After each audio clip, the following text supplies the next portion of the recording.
They found the first skull on a Tuesday morning in March, 20 feet below the frost line, where the anthracite seams ran black and thick. The miner who discovered it, a Polish immigrant named Kasper Wojcik, would be dead within a week, his body floating face down in the Susquehanna River with his lungs full of coal dust and whiskey. But that Tuesday, when his pickaxe struck bone instead of rock, Kasper didn't know he'd just unearthed the kind of silence that men kill to protect. The skull still had teeth, perfect white teeth that grinned up at him from the dark Pennsylvania earth like some terrible joke about the permanence of sin. Before we continue the story of what happened in Carbondale when the dead started talking, make sure to hit that subscribe button and tell me where you're listening from, which city, which state.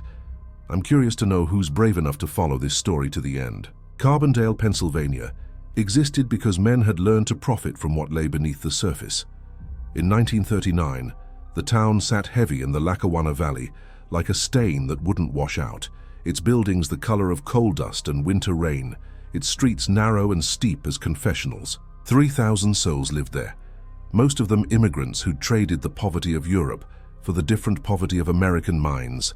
Poles and Italians and Irish, all speaking their fathers' languages, in kitchens that smelled of cabbage and desperation, while their children learned English in schools built with money that came from underneath the earth and from other darker sources. The Vitale family had owned Carbondale since 1923, the way a man owns a dog, with casual cruelty and the certainty that it would heal when called. Salvatore Vitale had arrived from Sicily in 1919 with $300 sewn into his coat and a philosophy about power that was older than the church.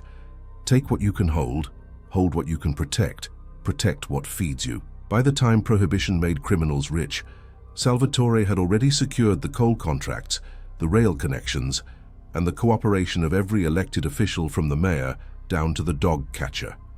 The speakeasies that opened in Carbondale's basements during the dry years paid tribute to Salvatore.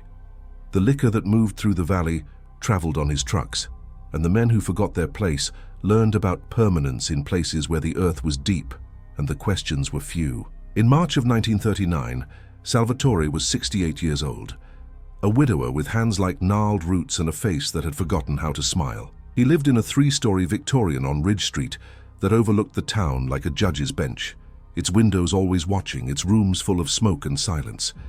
His nephew, Antonio Vitale, ran the day-to-day operations, the payroll, the collections, the conversations with men who needed convincing.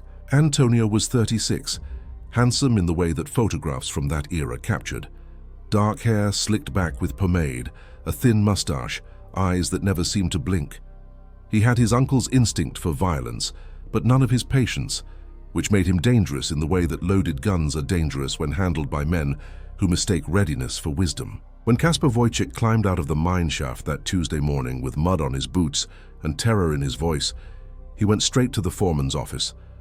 The foreman, a man named McCreary, who'd been on the Vitale payroll since before the crash, listened to Kasper's story about the skull and the way the earth around it had smelled wrong, sweet and rotten at the same time, like meat left too long in summer heat.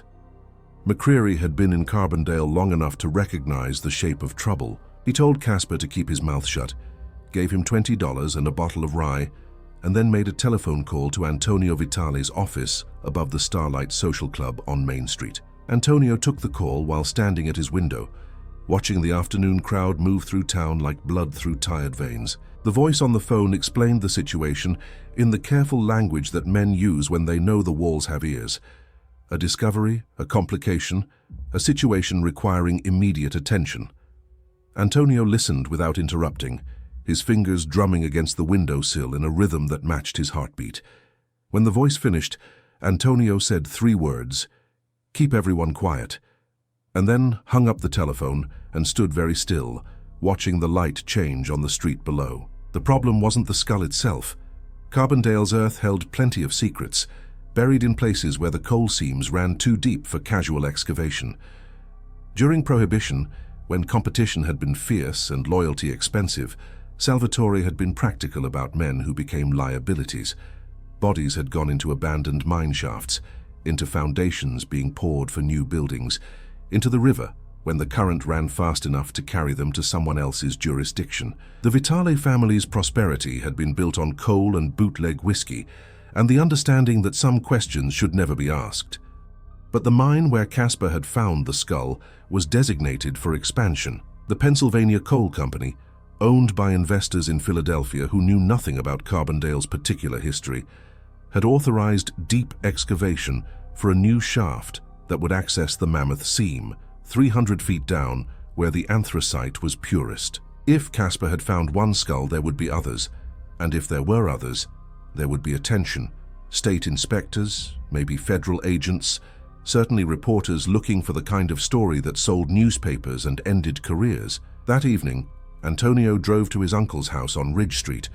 The Victorian loomed against the darkening sky, its windows glowing yellow like something diseased. Inside, the house smelled of cigars and old wood, and the particular mustiness that accumulates in places where men have made too many decisions over too much time. Salvatore sat in his study, a room lined with books he'd never read, and photographs of people he'd outlived, his hands folded on the desk like he was preparing to render judgment. Antonio stood in the doorway and explained the situation. He used the same careful language that McCreary had used, but Salvatore had been in the business of understanding implications since before Antonio was born. When Antonio finished speaking, Salvatore was quiet for nearly a minute, his eyes fixed on something beyond the window, beyond the town, maybe beyond the whole enterprise of consequence and correction. Finally, Salvatore spoke. His voice was rough, eroded by decades of cigars and winter air. How many men saw it? Just Wojciech. McCreary sent everyone else to the south shaft, but the excavation continues tomorrow. They'll find more. The mine superintendent, he understands his obligations. McCreary's been with us since 24, but he's nervous. This isn't like the other times. The company wants this expansion. They've got engineers coming from Scranton next week to survey the site.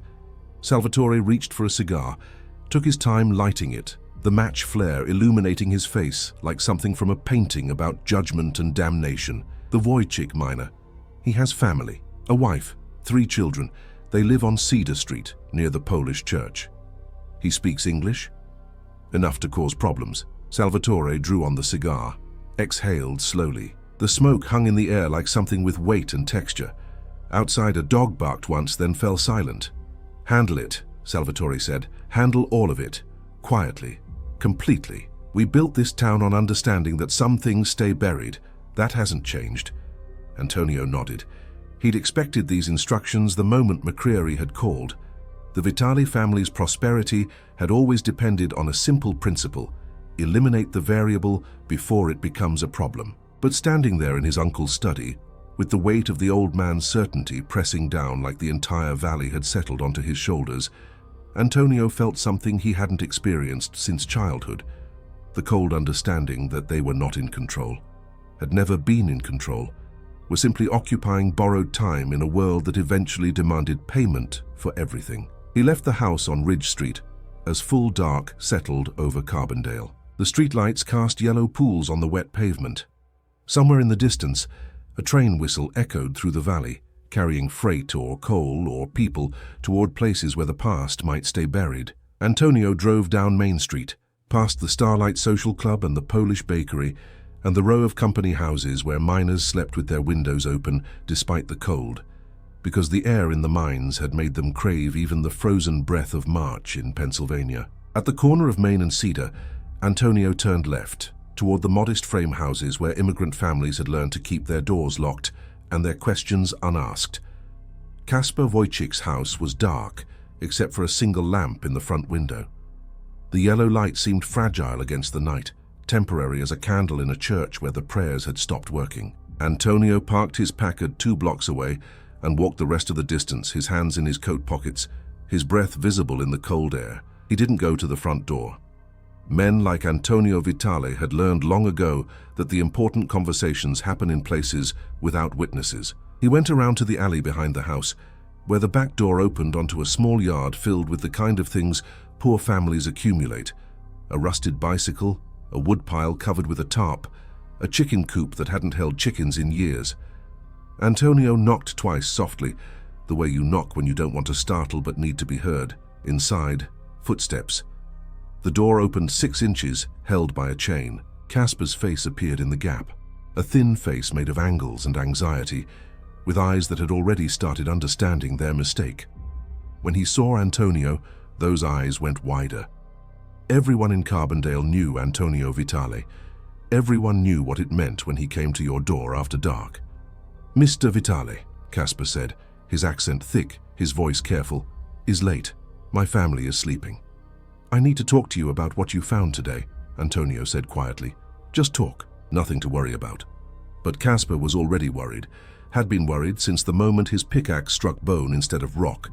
His hand trembled on the door chain. Behind him, somewhere in the house, a child coughed, small and distant and innocent of everything that money and power had buried in the Pennsylvania earth. "I tell Foreman already. I tell McCreary. I say nothing to nobody else." "I know," Antonio said. "McCreary told me.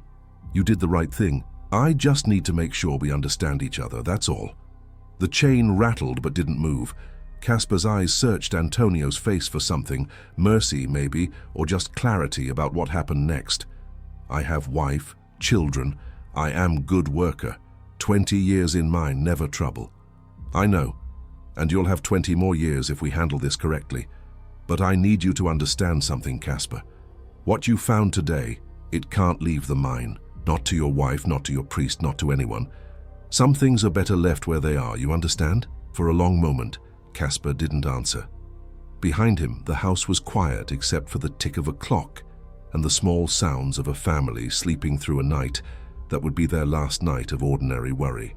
Finally, Casper nodded. "I understand. I say nothing. I forget." "Good." Antonio reached into his coat and pulled out an envelope, thick with bills. He passed it through the gap in the door. "This is for your trouble, for your understanding. There'll be more next month and the month after, as long as we have an understanding." Casper took the envelope with hands that shook. He didn't open it, didn't count it, just held it like something that might burn him if he held it wrong. "Thank you, Mr. Vitale. Thank you."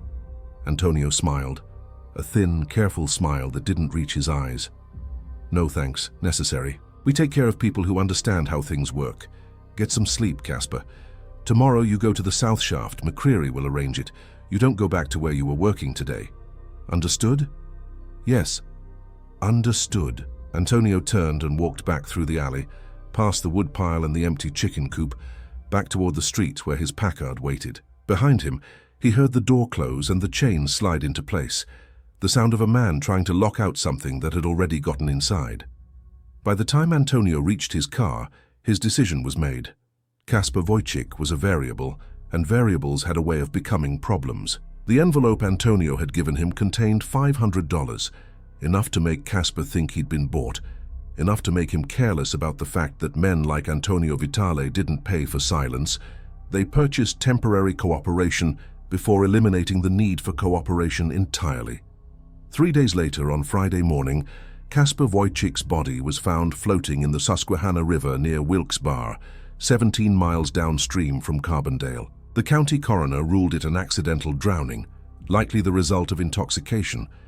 Casper's blood alcohol level had been measured at 0.24, high enough to explain a stumble, a fall, a failure to surface. The Polish church on Cedar Street held a funeral on Monday. Casper's widow, a woman named Marta, who was 39 years old and looked 60, sat in the front pew with her 3 children and wept without sound, the way women learn to weep when grief is just another expense they can't afford.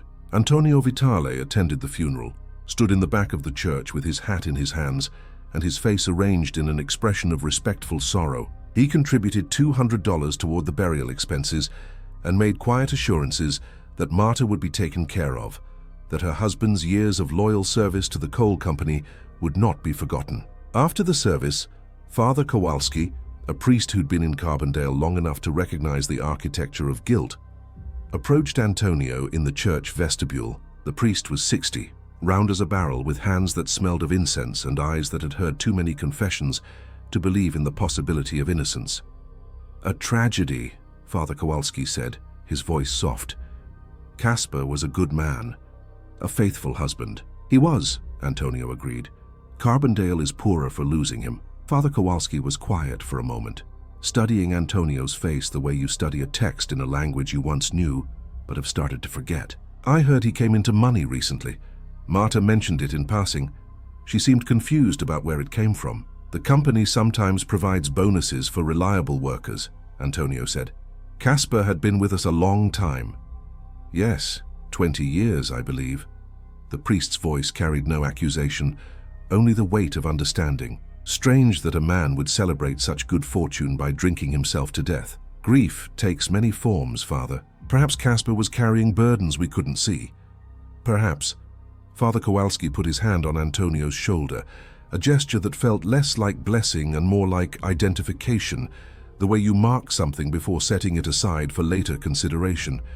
"I will pray for his soul, and for all the souls who find themselves lost in this valley." Antonio left the church and drove back to his office above the Starlight Social Club. For the rest of that Monday, he conducted business as usual, collecting debts, resolving disputes, making the kind of decisions that kept a criminal enterprise functioning like any other business. But that night, alone in his apartment with a bottle of Canadian whiskey and the sound of rain against the window, Antonio couldn't stop thinking about Father Kowalski's words. All the souls who find themselves lost in this valley, as if loss was geography, as if damnation was just another Pennsylvania town you pass through on your way to somewhere else. The excavation at the mine continued. McCreary had quietly redirected the operation away from where Casper had found the skull, citing geological concerns about shaft stability that sounded plausible to the engineers from Scranton. But plausibility had limits, and those limits would be reached the moment someone started asking why a productive seam had suddenly been abandoned for less promising territory. Antonio knew this the way you know that winter follows fall, with certainty, but without the power to prevent it. The Pennsylvania Coal Company wanted expansion, the investors wanted returns, and somewhere beneath Carbondale's frozen earth, the past was waiting with the patience of everything that's already dead. By late March, the Vitale family had another problem. A reporter from the Scranton Tribune had started asking questions about Carbondale, questions about mine safety, about labor conditions, about the unusual degree of cooperation between the coal company and local government. The reporter's name was Samuel Glass, and he was 28 years old, newly married, the kind of ambitious journalist who believed that truth was its own justification and that injustice could be corrected through careful investigation and well-written prose. He'd grown up in Philadelphia, attended the University of Pennsylvania, graduated with honors and ideals that hadn't yet been ground down by the machinery of consequence and compromise. In mid-March, Samuel Glass had checked into the Delaware Hotel on Main Street and spent 2 weeks interviewing miners, visiting speakeasies, photographing company houses, and developing a theory about corruption that was both accurate and dangerous. Antonio learned about Samuel Glass from the hotel clerk who was on the Vitale payroll for exactly this kind of information. The clerk reported that Glass had been asking about ownership structures, about relationships between the coal company and municipal government, about families who disappeared during Prohibition and the curious silence that surrounded their disappearance. Antonio read the clerk's report while sitting at his desk on a Thursday afternoon, the last light of March coming through the window like something that had traveled a long distance to deliver unwelcome news. When he finished reading, Antonio folded the paper carefully, placed it in his desk drawer and sat very still, considering the arithmetic of exposure. One reporter asking questions wasn't necessarily a crisis. One reporter could be discouraged through official channels, cooperative police chiefs, friendly editors, the suggestion that alternative stories might be more profitable and less dangerous. But Samuel Glass had the Tribune behind him, and the Tribune had circulation across northeastern Pennsylvania. If Glass published even half of what he'd apparently learned about Carbondale, there would be attention. State investigators, federal agents, the kind of scrutiny that turned stones and found the things living underneath. The Vitale family's prosperity had always depended on the cooperation of local authority and the indifference of distant power. But indifference was difficult to maintain in the presence of evidence, and evidence was exactly what Casper Wojcik had found 20 feet below the frost line in a place where the dead were supposed to stay buried. That evening, Antonio met with his uncle in the study on Ridge Street. Salvatore listened to the situation with the same expression he'd worn for 30 years, the face of a man who'd long ago accepted that life was a series of problems requiring solutions that other men lacked the stomach to implement. When Antonio finished explaining about Samuel Glass and the Tribune, Salvatore was quiet for nearly 5 minutes, his hands folded on the desk, his eyes fixed on the window where darkness had already settled over Carbondale like the final judgment of a particularly unforgiving God. Finally, Salvatore spoke. "Killing a reporter brings attention, more attention than what he might write. I know, but letting him publish brings investigation. Investigation brings discovery. Discovery brings prosecution." "Yes." Salvatore reached for a cigar, went through the ritual of lighting it, the match flare illuminating his face like something from a Renaissance painting about the banality of evil. "The bodies, how many are there?" "I don't know. 20, maybe more. From the Prohibition years mostly. Informants, rivals, people who became problems. Can they be moved?" Antonio shook his head. "Not without excavation. They're deep, and the company's engineers have surveyed the site. Any attempt to move them creates evidence of the attempt." Salvatore drew on his cigar, exhaled slowly. The smoke hung in the air, refusing to dissipate. Outside, a dog barked. The same dog, maybe, or just the same kind of animal making the same kind of noise in a world where patterns repeated until they became indistinguishable from fate. Then we have two options. We convince Glass his story isn't worth the risk, or we create circumstances that make his story impossible to publish. Convincing him seems unlikely. He's young, idealistic. Idealism is expensive. Everyone has a price, and if he doesn't? Salvatore's eyes settled on Antonio with the weight of everything they'd built and everything it had cost. "Then we pay a different price, one that keeps everything else intact." Antonio understood. He'd understood since the moment McCreary called about Casper's discovery. The architecture of their prosperity was built on buried secrets, and when secrets surface, you have two choices: rebury them deeper, or bury the people who know where they're hidden. Kasper Wojcik had been a variable. Samuel Glass was a more complicated variable, but the mathematics of elimination remained the same. You identified the problem, isolated the connections, removed the source of potential exposure, and moved forward with the certainty that survival justified whatever measures survival required. But sitting there in his uncle's study, with the weight of Carbondale pressing down through 30 years of accumulated silence, Antonio felt something shift inside him. Not conscience exactly, but a kind of fatigue, a recognition that the machinery of control they'd built required constant feeding, that blood was currency in a market where inflation was inevitable, and bankruptcy came not through lack of funds, but through the simple exhaustion of being willing to do what needed to be done over and over until the doing became indistinguishable from damnation.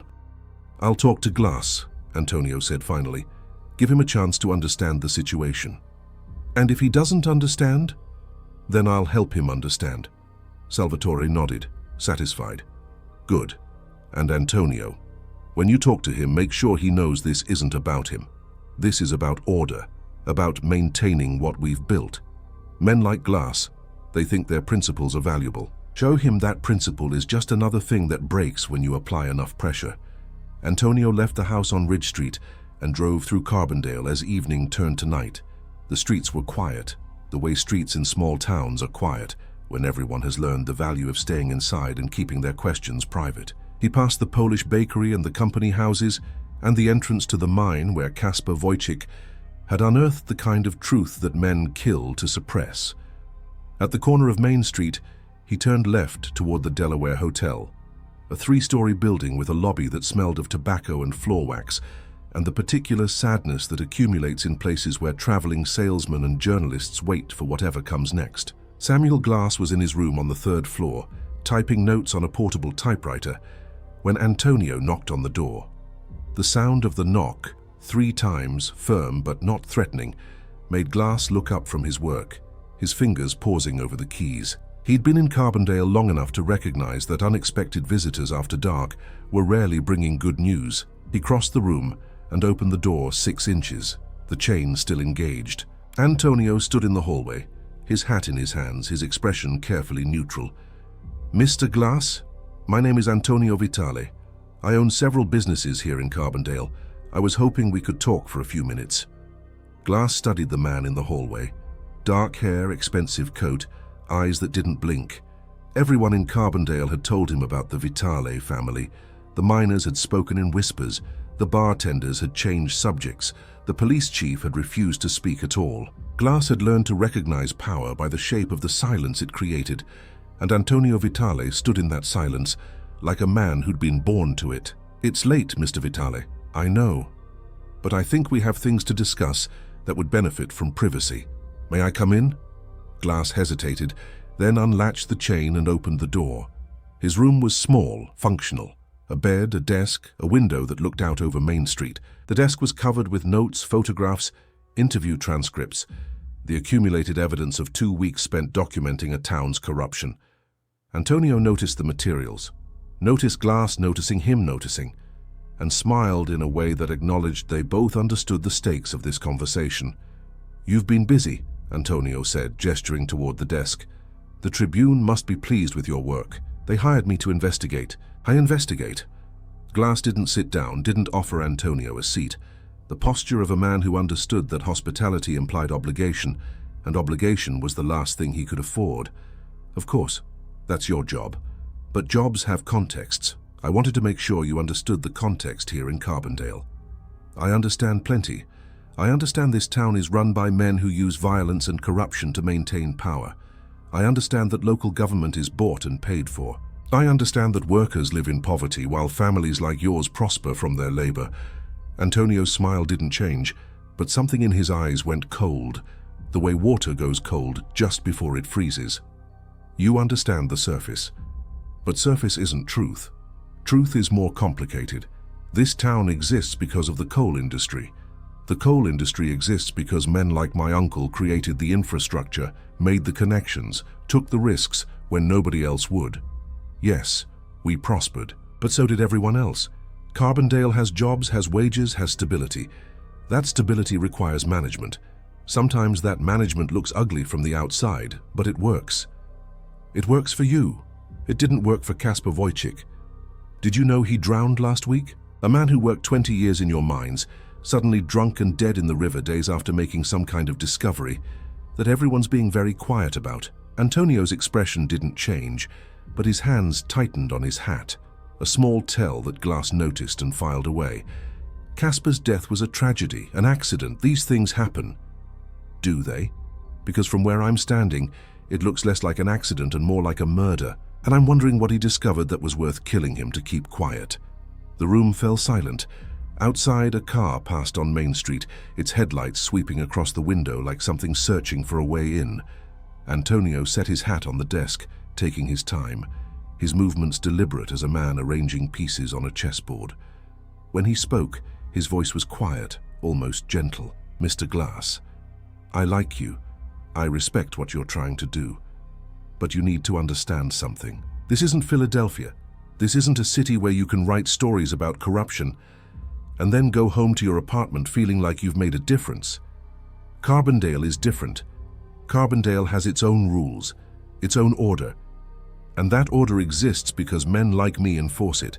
Not because we're evil, but because we're realistic about what holds things together. I don't care about your rules. I know. That's why I'm here. Because caring or not caring doesn't change the reality. You can publish your story. The Tribune will run it. There will be attention, investigations, maybe prosecutions, but there will also be consequences. Not just for me and my family, but for everyone in this town. The miners you interviewed, the families who talked to you, they'll suffer when this all comes apart. Their jobs will disappear, their homes will be foreclosed, their children will go hungry. All because you decided your principles were more important than their survival. Glass felt anger rise in his chest, hot and righteous. You're threatening them? You're threatening innocent people to protect your criminal enterprise? I'm explaining reality. I don't make these rules, Mr. Glass. I just understand them better than you do. But since you're so committed to truth, let me tell you a truth. If you publish this story, people will die. Not because I want them to die, but because the machinery you set in motion won't stop until it's consumed everything. Including you. The words hung in the air like smoke, like something with weight and texture and the permanent stain of absolute certainty.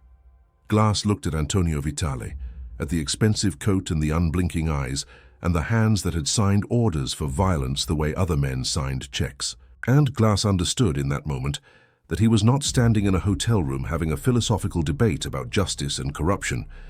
He was standing in a very small space with a very dangerous man who just explained the price of principle in terms that allowed for no misunderstanding. "Get out," Glass said quietly. "Get out of my room." Antonio picked up his hat, settled it on his head with the care of a man who understood that presentation mattered even in defeat. "I'll leave. But Mr. Glass, I want you to think about something tonight. Think about your wife. Think about the life you have ahead of you. Think about whether your story is worth what it will cost. Not just you, but everyone it touches. Tomorrow I'll return. And I hope when I return you'll have reconsidered." Antonio left the room and closed the door softly behind him. Glass stood motionless, listening to the footsteps recede down the hallway, listening to the sound of the elevator descending, listening to the particular silence that follows the departure of men who've learned to speak in the language of violence without raising their voices. Then Glass turned to his desk and looked at his notes, his photographs, his carefully documented evidence of corruption and murder. He thought about his wife, thought about the house they'd bought in Scranton, thought about the life they were building and the principles he'd carried since university, like some kind of shield against compromise. At 2 in the morning, Samuel Glass was still awake, still sitting at his desk, still trying to convince himself that truth mattered more than survival. By dawn, he'd made his decision. The next day, Friday, Antonio returned to the Delaware Hotel at noon. He knocked on Glass's door with the same 3 firm knocks, waited with the same careful patience. When Glass opened the door, Antonio could see immediately that the young reporter had aged overnight. His eyes were red from lack of sleep, his face drawn with the particular exhaustion that comes not from physical labor, but from wrestling with moral mathematics that refuse to solve cleanly. "Mr. Vitale," Glass said, his voice flat. "May I come in?" Glass stepped aside. His room looked different in daylight, smaller, more cramped, the window revealing a view of Main Street that seemed less like observation and more like confinement. The desk still held his notes, but the typewriter had been pushed aside, making room for a bottle of whiskey that was half empty. "I've been thinking about what you said," Glass began, not looking at Antonio. "About consequences, about the miners, about their families. And I think you're right. I think publishing this story would cause more harm than good. I think maybe I don't understand Carbondale as well as I thought I did." Antonio felt relief, not joy, but the simple absence of another problem requiring solution. "That's wise, and I want you to know we appreciate your understanding. The Tribune doesn't need to know about this decision. You can tell them the story didn't pan out, that the sources weren't reliable, whatever explanation fits your situation. And if I do that, if I walk away, what happens to the people I interviewed? What happens to the miners who talked to me? Nothing. They go back to their lives, they work, they get paid, they raise their children. The order continues. No one gets hurt." Glass finally looked at Antonio, his eyes searching for something. Assurance maybe, or just confirmation that the bargain he was making had terms he could live with. "I want your word. No retaliation against anyone who spoke to me. You have my word." "And Kasper Wojcik?" "His death was an accident." Antonio's expression didn't change, but something passed behind his eyes, some flicker of recognition that lying has costs of its own. "Yes, an accident, a tragedy." Glass nodded slowly, like a man accepting a diagnosis he knows is terminal, but can't find the strength to fight. "Then I'll leave. Today. I'll check out and return to Scranton. And I won't come back. That would be best." Glass began gathering his notes, his photographs, all the evidence he'd collected during 2 weeks of investigation. He moved mechanically, like someone performing a ritual whose meaning had already been drained away. When everything was packed into his leather satchel, he turned to Antonio one last time. "I want you to know something, Mr. Vitale. I'm doing this because I don't want people to die. But someday what you've built here, it's going to collapse. Maybe not tomorrow, maybe not for years, but eventually. Because you can't bury the truth forever. It always finds a way up." Antonio smiled. A sad smile, the smile of a man who'd lived long enough to know that optimism and truth rarely share the same address. "Maybe you're right, Mr. Glass. Maybe someday everything comes to light. But until then, we do what we have to do. We survive. We protect what we've built. and we accept that survival has costs. Glass left Carbondale that afternoon. Antonio watched from his office window as the reporter's car pulled away from the Delaware Hotel, heading east towards Scranton and whatever life remained after compromise.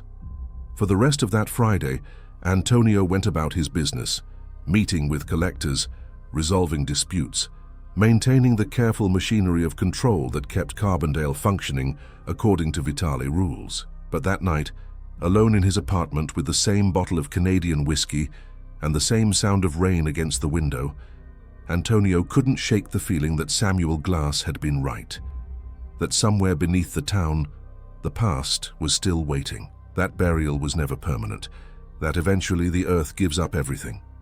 2 months passed. Spring arrived in Pennsylvania with the reluctant warmth that northern valleys experience, the snow melting into mud, the trees beginning to show green in a landscape that had been gray since November.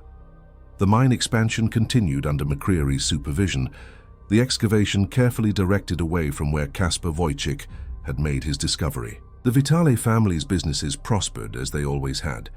The coal shipments, the speakeasies, the protection arrangements that kept Carbondale orderly and profitable. Salvatore remained in his Victorian on Ridge Street, making decisions that came down like edicts from a distant and unforgiving God. And Antonio continued his role as enforcer, mediator, the man who translated his uncle's certainty into action. But in May, the careful balance began to shift. The Pennsylvania Coal Company announced new ownership. Investors from Pittsburgh, who'd purchased the operation with plans for aggressive expansion and modernization. The new owners brought in their own engineers, their own supervisors, men who hadn't been in Carbondale long enough to understand which questions shouldn't be asked. By mid-May, the new chief engineer, a man named Robert Hendricks who'd trained at Carnegie Tech and believed in efficiency above all else, had reviewed the excavation plans and found McCreary's reasoning about shaft stability unconvincing. Hendricks ordered new geological surveys, new test drilling, and a return to the original expansion site where the Mammoth Seam ran deepest and most productive. McCreary came to Antonio's office on a Tuesday evening in late May, his face pale, his hands shaking as he explained the situation. The new engineers were competent, thorough, unbribable. They'd ordered excavation to resume in exactly the spot where Caspar Wojcik had found the skull. Within a week, maybe less, they would uncover the rest. And once they uncovered the rest, there would be police, federal agents, investigators, whose authority stretched beyond Carbondale's borders and couldn't be bought with cash and quiet threats. Antonio listened to McCreary's explanation without interrupting. When the foreman finished, Antonio was quiet for a long time, standing at his window, watching evening settle over Main Street like a pronouncement about the temporary nature of all human arrangements. Finally, he turned to McCreary. "Can you delay the excavation?" "Maybe a few days, but Hendricks is watching everything. The company wants this expansion completed by fall. Any significant delay will raise questions. Then we have a few days to decide what comes next." "What comes next?" McCreary's voice rose, edged with panic. "What comes next is we get exposed. Everything we've built, everything the Vitale family has controlled for 20 years, it ends. And I'm the one who'll take the fall because I'm the one who ordered the original excavation stopped." Antonio studied the foreman, a man who'd been loyal for 15 years, who'd kept secrets and followed orders and accepted money in exchange for the erosion of whatever conscience he'd started with. "No one's taking any fall, McCreary. We'll figure this out." "How?" "You can't bribe these new engineers. You can't threaten the company. They're in Pittsburgh. They don't know you, don't fear you. And you can't move 20 bodies in 3 days without creating more evidence than what's already there." Antonio didn't answer because McCreary was right. The arithmetic of elimination had finally reached its limits. They'd buried problems for 2 decades, confident that depth and silence were sufficient protection. But the earth was indifferent to confidence. It held secrets only as long as no one looked, and now people were looking with equipment and authority that couldn't be bought or intimidated or disappeared into the Susquehanna River. That night, Antonio drove to Ridge Street and told his uncle everything. Salvatore listened without expression, his hands folded on the desk, his cigar burning unattended in the ashtray. When Antonio finished, the old man was quiet for nearly 10 minutes, his eyes fixed on the window where darkness had swallowed Carbondale whole. Finally, Salvatore spoke. "How much time do we have? A week, maybe less. And the engineers? The new ownership? Beyond our reach, beyond our influence." Salvatore drew on his cigar, exhaled slowly. The smoke hung in the air like something defeated, like the last breath of a doctrine that had governed a world now coming apart. "Then it's over. Everything we built, 20 years of prosperity, of order, of keeping this town functioning, gone because some Polish miner couldn't stay quiet about bones that should have stayed buried." Kasper was going to talk. I had no choice. "I know.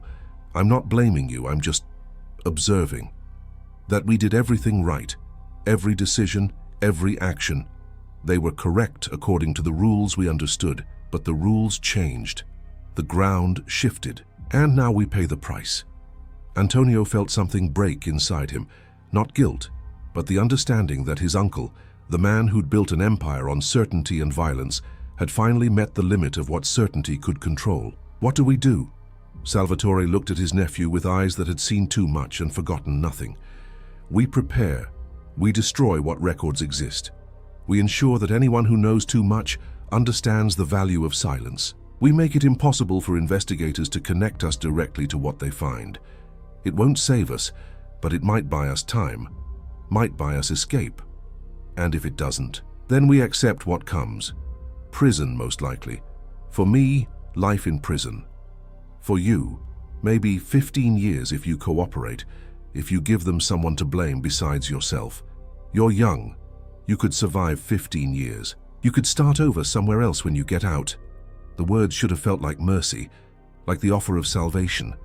But sitting there in his uncle's study, with the weight of Carbondale and 2 decades of buried violence pressing down, Antonio understood that survival wasn't the same as escape, that he'd carry these years with him forever, regardless of where he went or how long he lived. That the dead don't stay buried just because you serve your sentence. They follow you, whispering from shallow graves about the price of power and the permanence of guilt. Over the next 3 days, the Vitale family began what amounted to controlled collapse. Documents were burned in oil drums behind the Ridge Street house. Bank accounts were quietly transferred to relatives in Chicago and New York. Collectors were instructed to resolve outstanding debts immediately, not through collection, but through forgiveness, a gesture that felt less like kindness and more like the clearing of accounts before final judgment. McCreary was given $20,000 and instructions to leave Pennsylvania entirely, to disappear into whatever American anonymity would accept a man who'd spent 15 years helping to bury bodies and maintain the machinery of corruption. Other employees, bartenders, clerks, enforcers, received similar payments and similar instructions: disappear, forget, survive. On Thursday, May 25, 1939, the excavation at the mine resumed in the original location where Kasper Wojcik had struck bone instead of rock. By noon, the engineers had uncovered 3 more skulls. By evening, they'd found the outline of what appeared to be a mass grave, multiple bodies buried together in a shaft that had been sealed with concrete sometime in the late 20s. Robert Hendricks, the chief engineer, immediately notified the Pennsylvania State Police. By Friday morning, the mine was a crime scene. Investigators from Harrisburg arrived with cameras, forensic equipment, and the kind of authority that didn't recognize Carbondale's particular arrangements about silence and cooperation. The first arrests came on Saturday. Police took McCreary from his home at dawn, handcuffed him in front of his wife and children, led him to a car while neighbors watched from windows and porches. By noon, they'd arrested 5 more men, minor figures in the Vitale organization, collectors and enforcers who'd been loyal but expendable. By evening, they'd issued warrants for Antonio Vitale and Salvatore Vitale, charging them with murder, conspiracy, racketeering, and a dozen other crimes that came with sentences measured in decades rather than years. Antonio received word of the warrants while sitting in his apartment above the Starlight Social Club. The message came via telephone from a clerk at the courthouse who'd been on the payroll long enough to understand the value of advance warning. Antonio listened to the information: warrants issued, police en route, arrest imminent, and then hung up the telephone and sat very still in the growing darkness, listening to the sound of Main Street below his window, the sound of a town that had been his kingdom and was now becoming his prison. He didn't run. Running would have been practical, would have bought him days or weeks before capture. But Antonio had lived in Carbondale for 36 years, had built his life around the understanding that power required presence, that authority meant standing your ground even when the ground was collapsing. So he sat in his apartment and waited for the knock on the door that came at 7:30 that evening. 3 firm knocks, just like he'd knocked on Kasper Wojcik's door, just like he'd knocked on Samuel Glass's hotel room. When Antonio opened the door, 2 state police officers stood in the hallway with handcuffs and expressions that were neither sympathetic nor cruel, just professional, the faces of men doing work that required neither judgment nor mercy. Antonio Vitale, you're under arrest for murder and conspiracy. You have the right to remain silent. Anything you say can and will be used against you in a court of law. They read him his rights in the hallway while people watched from other apartments, faces pressed to cracked doors, witnesses to the end of an era. They led him downstairs through the Starlight Social Club, where he'd conducted business for 15 years, past the bar where men had paid tribute and sought favors, out onto Main Street, where a police car waited with its engine running and its lights painting the wet pavement red and blue. And as they drove him to the county courthouse in Scranton, Antonio looked back at Carbondale, at the streetlights and the mine entrance and the Victorian house on Ridge Street where his uncle sat waiting for his own arrest, and understood that Samuel Glass had been right. That burial was never permanent, that eventually the earth gives up everything. The trial began in September. By then, the investigation had uncovered 23 bodies buried at various depths in and around the mine where Kasper Wojcik had made his discovery. Forensic analysis identified 15 of the victims, rival gangsters, informants, union organizers who'd become problems during the Prohibition years when competition was fierce and loyalty expensive. The prosecution built its case methodically, calling witnesses who'd been miners, clerks, bartenders, men who'd seen things and stayed quiet for years, but now found their voices in exchange for immunity or reduced sentences.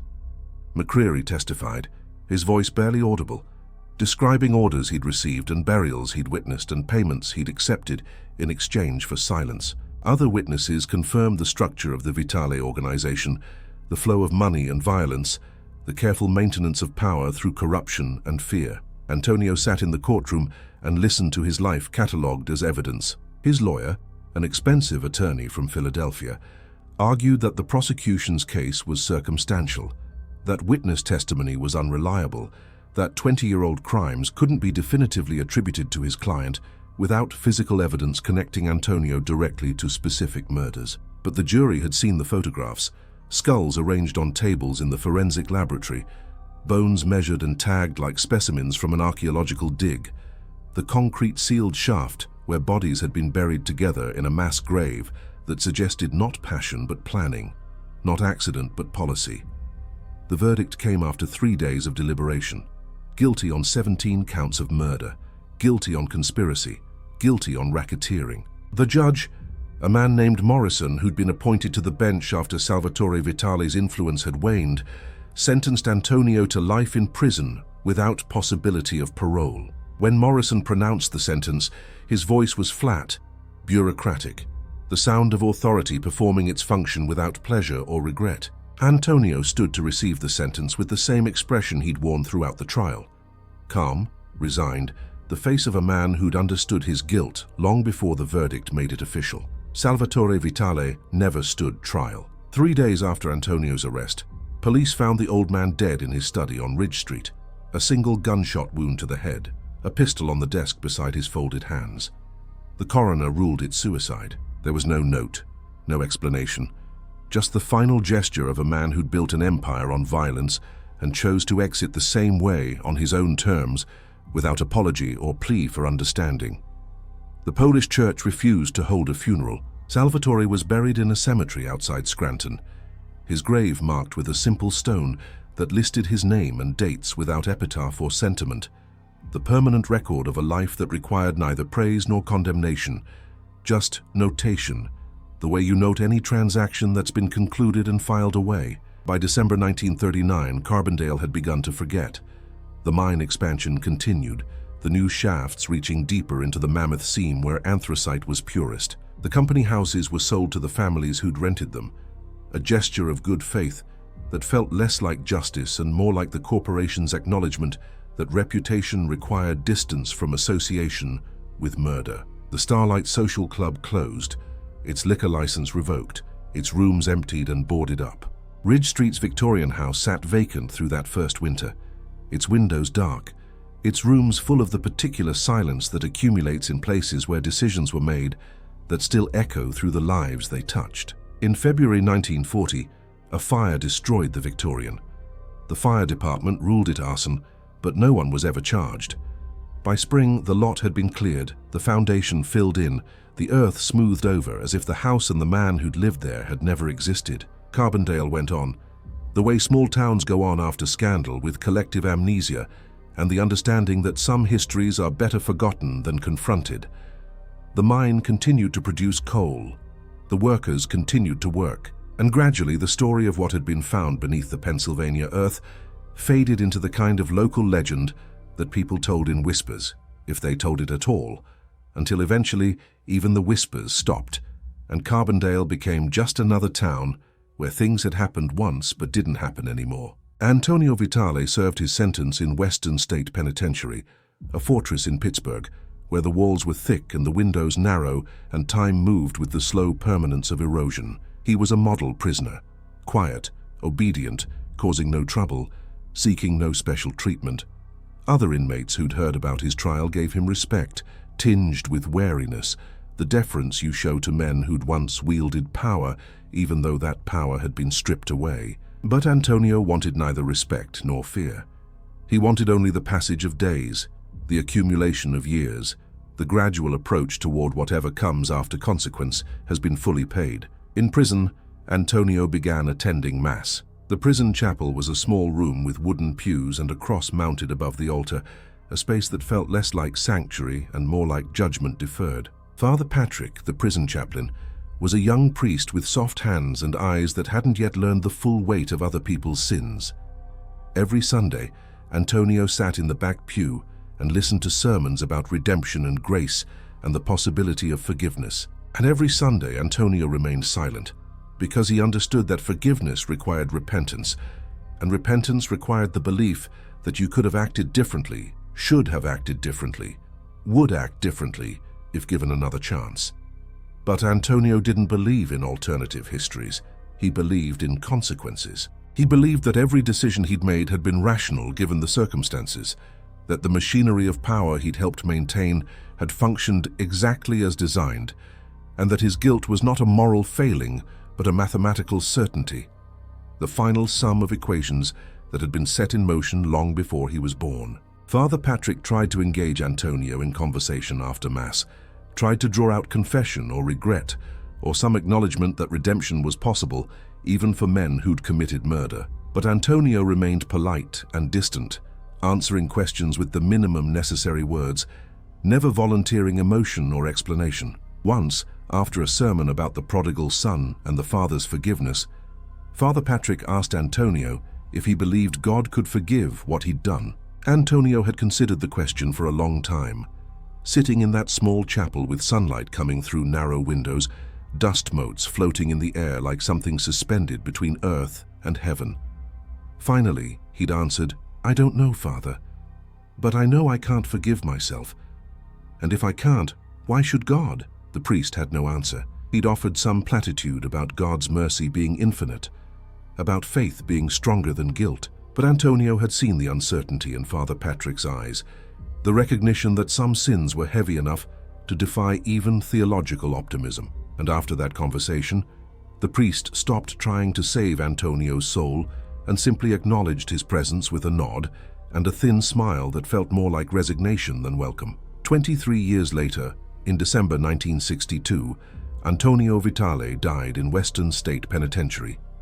He was 59 years old. The cause of death was lung cancer, diagnosed too late for treatment, the result of decades of cigars and coal dust and air that carried the residue of choices made long ago.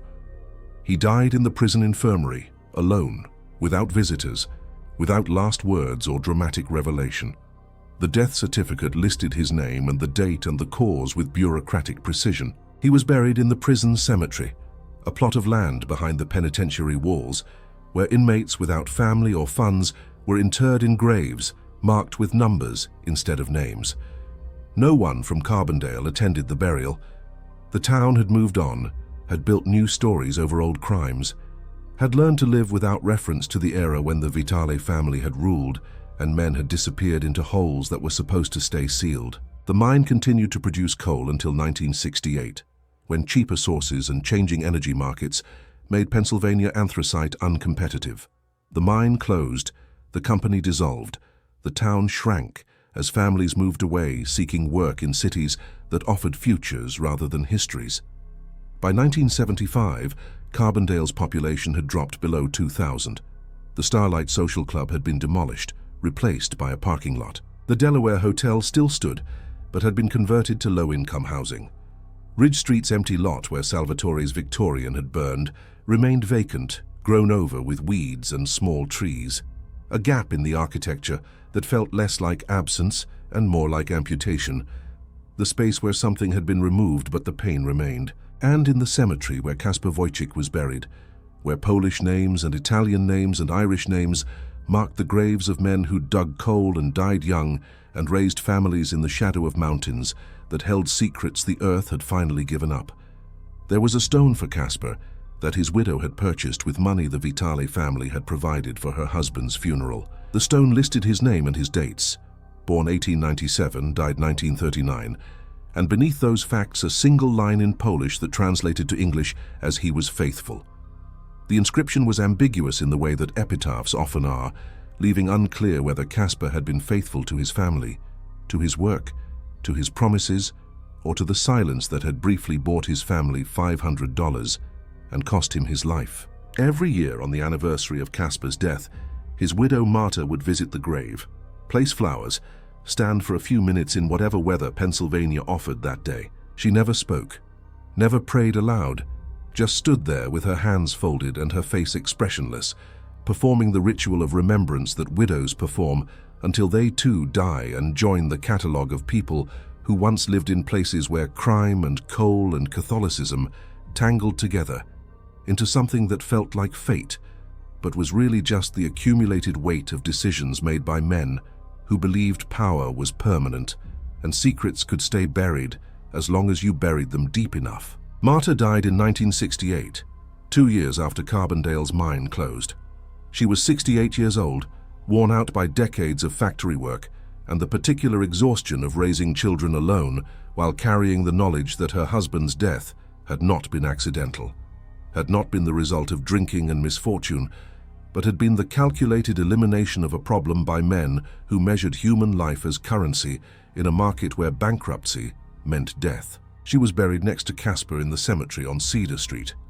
Her stone was simpler than his, just her name and dates, no epitaph, no poetry, no attempt to summarize a life that had been defined primarily by endurance. Their children, 3 of them, all grown by the time Marta died, left Carbondale as soon as they were old enough. One moved to Pittsburgh, one to Philadelphia, one to Cleveland, dispersing into American anonymity where their last name carried no weight, and their father's murder was just a story they sometimes told at dinner parties when the wine had flowed long enough to make tragedy entertaining. They never returned to Carbondale. They never visited their parents' graves. They never spoke about the Vitale family, or the money their mother had received, or the terrible arithmetic of survival that had governed their childhoods. They simply moved forward, carrying their history the way you carry a scar, visible if you look for it, but easily covered, easily forgotten until eventually even the memory of injury fades, and you're left with only the vague sense that something once hurt, but you can't quite remember what or why. And in 2011, 72 years after Kasper Wojcik's pickaxe struck bone instead of rock, a documentary filmmaker from New York named Rachel Kimmel came to Carbondale to make a film about the Vitale family and the bodies that had been discovered in the mine.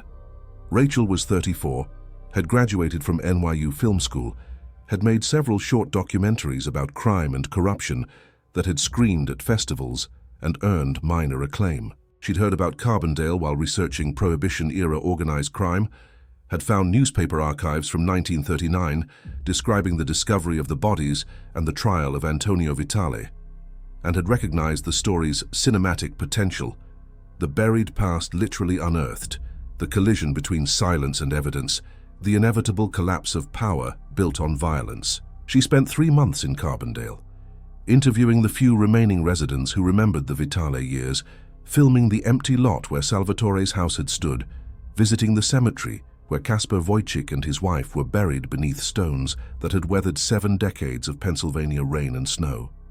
She interviewed historians, forensic experts, retired police officers who'd been young men during the investigation. She obtained copies of trial transcripts, crime scene photographs, newspaper clippings. She built a narrative that was factual and compelling, that traced the rise and fall of a criminal empire with the precision of an autopsy. The documentary premiered at the Tribeca Film Festival in April 2012. It received positive reviews. Critics praised its thoroughness, its refusal to romanticize organized crime, its clear-eyed examination of how power functioned in small-town America during the early 20th century. The film was picked up by PBS, aired nationally, won several awards. For a few weeks, Carbondale received attention. Reporters visiting, tourists taking photographs, people suddenly interested in a town they'd never heard of because a filmmaker had decided its history was worth documenting. But attention is temporary. By summer, the reporters had moved on to other stories. The tourists stopped coming.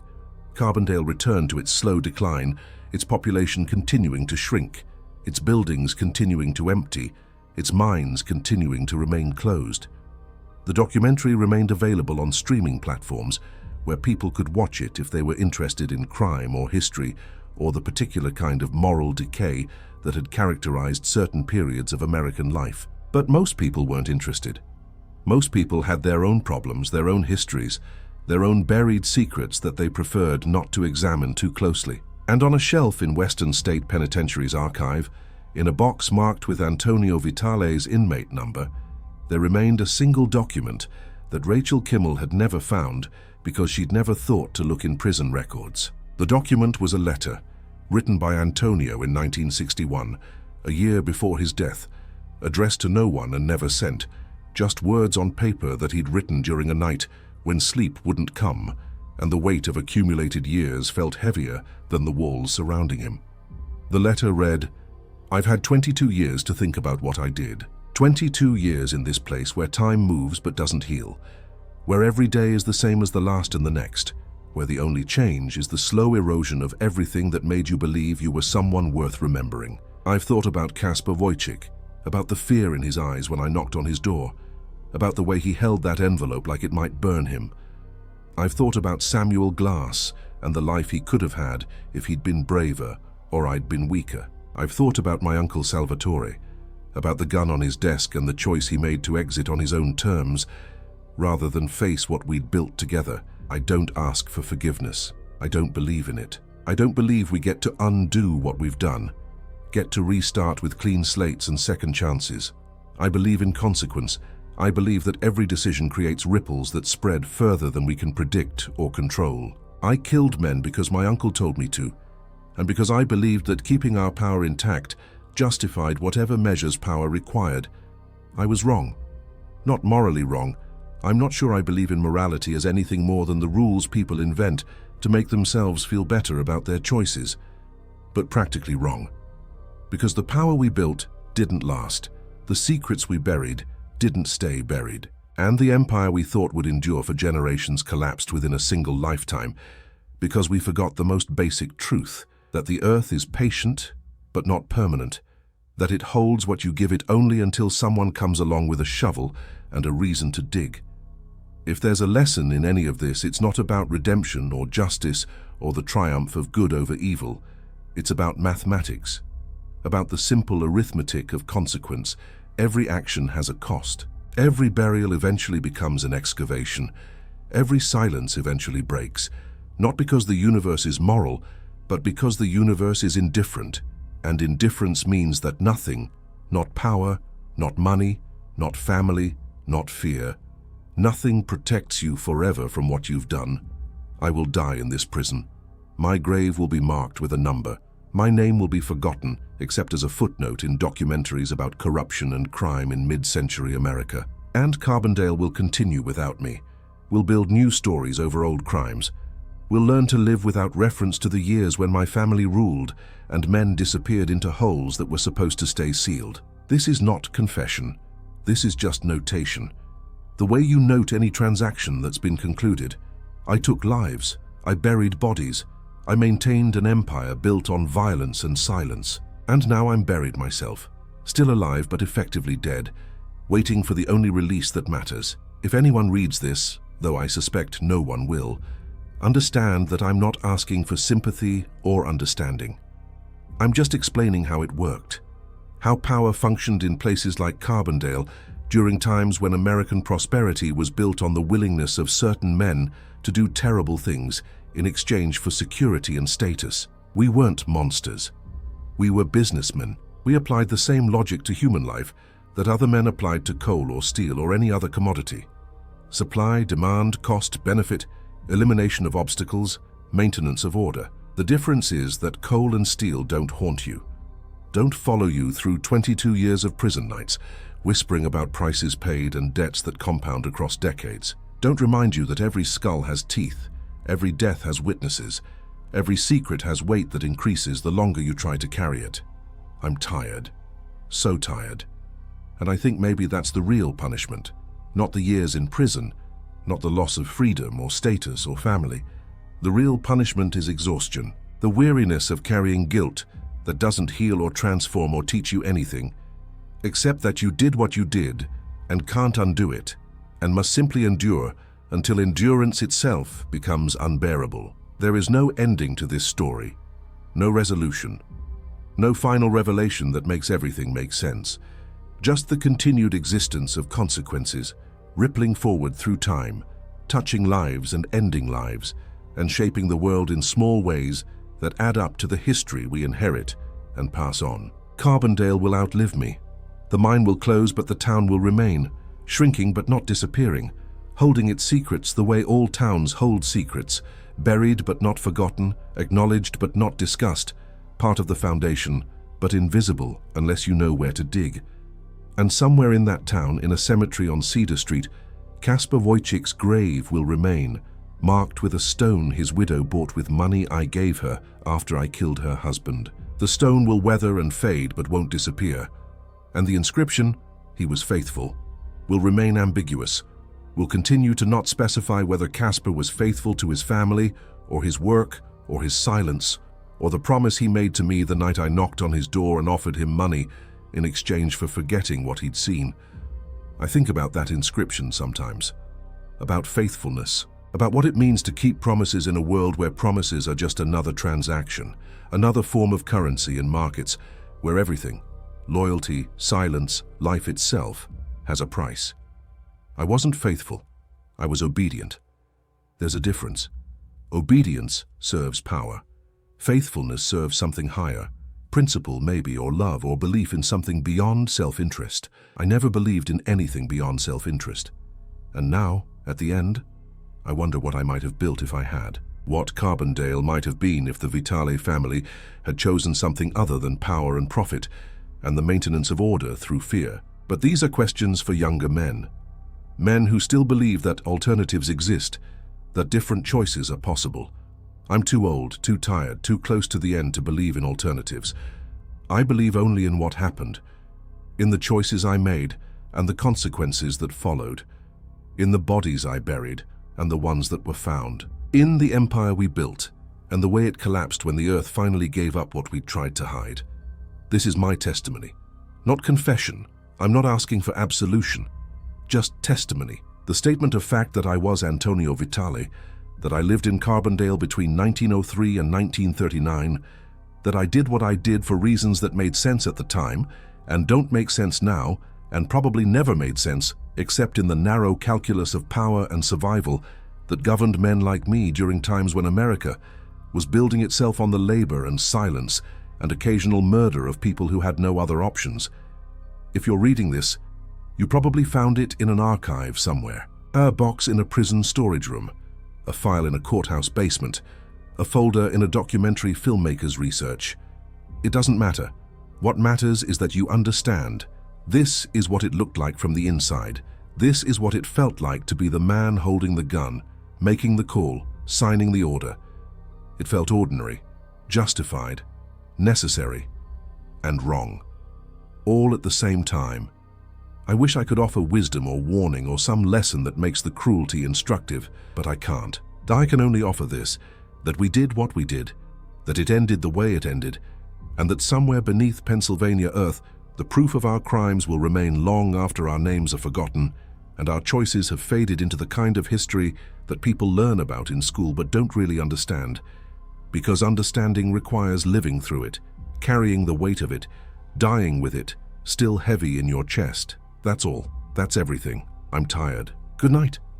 The letter remained in the archive, unfound, unread, a testimony that testified to nothing because no one knew it existed. And in Carbondale, the town continued its slow decline, its population aging and shrinking, its buildings empty and weathering, its history buried beneath newer histories that had nothing to do with the Vitale family, or the bodies found in the mine, or the particular configuration of power and violence that had governed the town for 2 decades during the early 20th century, when America was learning how to be an empire, and men like Salvatore and Antonio Vitale were teaching their neighbors about the cost of that lesson. The mineshaft where Caspar Wojcik had found the first skull was sealed in 1968, filled with concrete and capped with steel, marked with a warning sign that prohibited trespassing and excavation. The sign remained for 30 years, until weather and time eroded it into illegibility. By 2000, the entrance to the mine was overgrown with brush and small trees, invisible unless you knew where to look, forgotten by everyone except old-timers who sometimes told stories about the bodies and the trial and the way everything had changed after the discovery. But stories fade, storytellers die, and eventually Carbondale became just another small town in Pennsylvania with no particular claim to significance, no reason for attention, no story worth telling except to historians interested in the mechanics of corruption during periods when corruption was normal and accepted and only occasionally prosecuted. The earth holds everything, keeps it safe, until someone comes along with a reason to dig. And then the earth gives it all back. The skulls and the secrets and the stories about men who thought they could bury the past deep enough that it would never resurface. The earth is patient. The earth is indifferent. The earth remembers nothing and forgets nothing and simply waits for the next person with a shovel and a question about what lies beneath the surface of places that look ordinary but are built on foundations of bone and silence and the accumulated weight of decisions made by people who didn't understand that burial is never permanent, that the past is never past, that eventually everything comes back around like Pennsylvania seasons, inevitable, cyclical, cold.